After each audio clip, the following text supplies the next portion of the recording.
Hello and welcome. Thank you for joining the Second Mile Fellowship Daily Devotion. We are in Genesis chapters 45 and 46 here today. And in chapter 45, I have that divided down into three sections. And the first is verses 1 through 15, and I have that titled Joseph Reveals Himself. Now, if you remember the last couple chapters, you have Joseph testing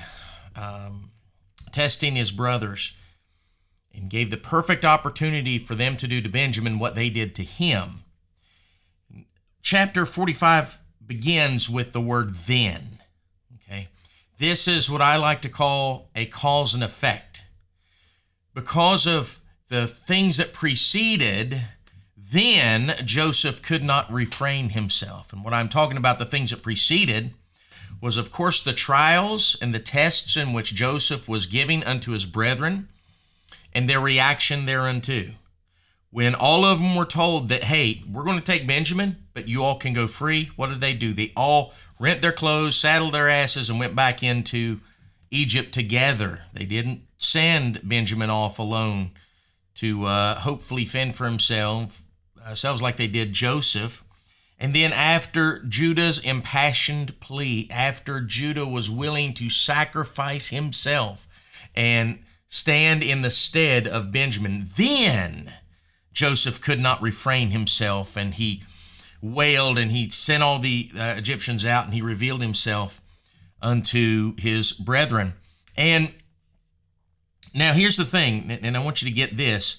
The brothers did not even know that they were undergoing a test. They did not know that what they were doing and the decisions that they made were being scrutinized, but they were.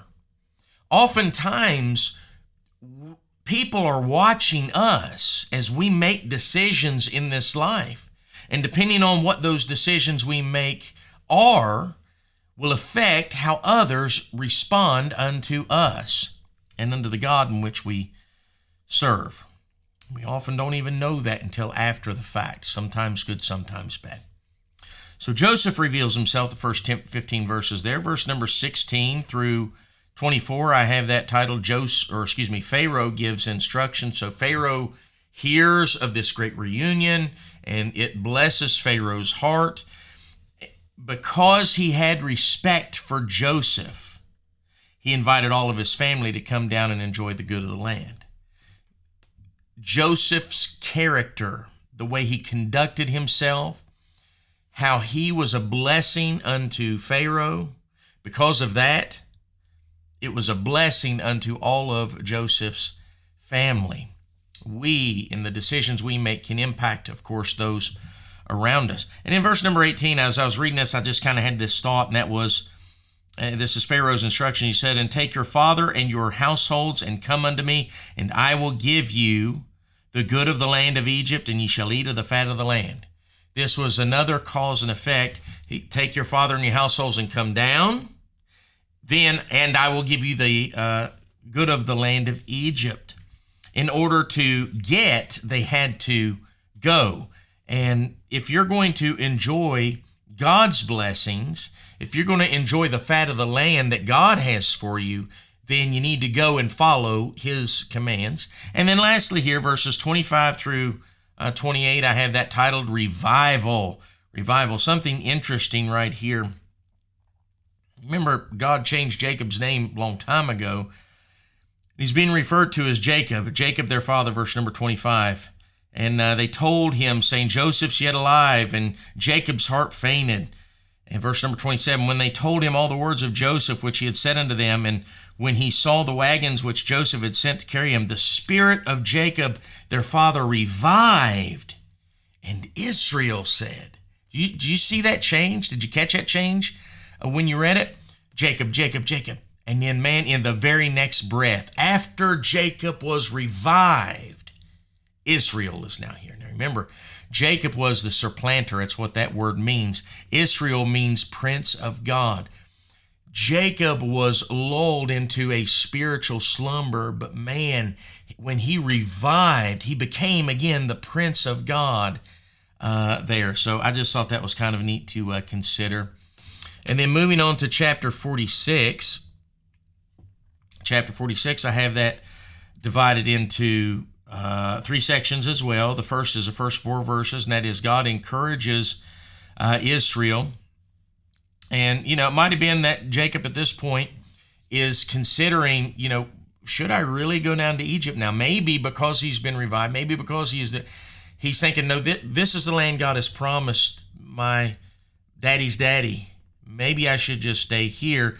And so God is giving him clear direction. He comes to him in a vision and he tells him, he says, don't fear not to go down there. He says, I am going to bless you there. So God gives him clear direction on what to do. Verses 5 through 27 is essentially in large part, a telling of all of the people that left Canaan's land to go down to Egypt. It's 70 souls in total. I have that titled Jacob Travels to Egypt. And in verses 28 through 34, to round this out, I have that titled Revival.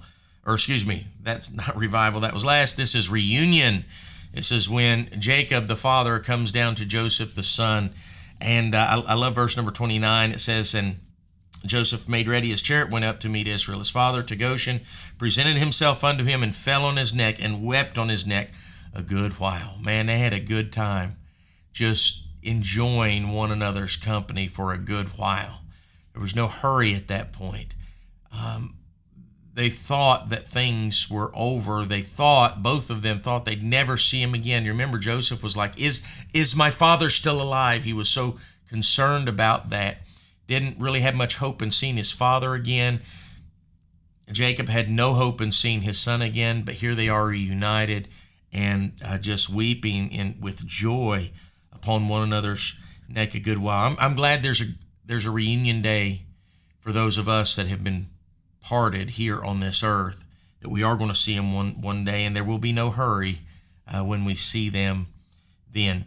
And then lastly here, in this final rounding out the chapter, Joseph gives instructions in verses 32 through 34, and he tells his brothers, he said, listen, when Pharaoh asks you what your trade is, when Pharaoh asks you what you do, you tell him that you're a shepherd to these cattle and such. This is what you do. And the reason why, he said, so you can dwell in Goshen, which is a neighboring area.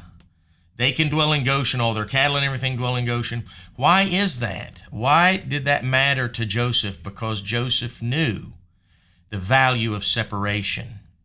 He knew that they were down in Egypt, but they needed not to be intermingling and getting familiar with the Egyptians and their gods and yoking up with them. He said, you need to stay in Goshen and keep the Egyptians over in Egypt. Joseph understood the value of separation.